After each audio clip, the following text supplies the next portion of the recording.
Ini adalah pelajaran terakhir.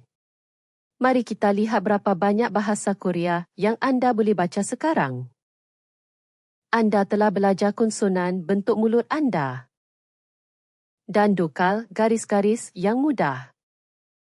Sekarang ujian cepat.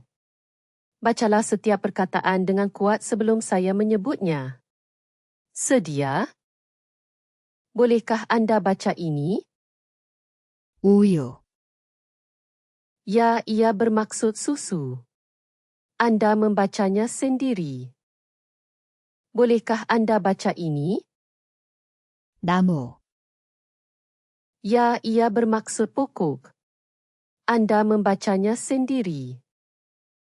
Bolehkah anda baca ini? 가방, Ya, ia bermaksud beg. Anda membacanya sendiri. Anda telah melakukannya. Beberapa pelajaran yang lalu ini hanyalah bentuk. Sekarang anda sedang membaca bahasa Korea. Teruskan.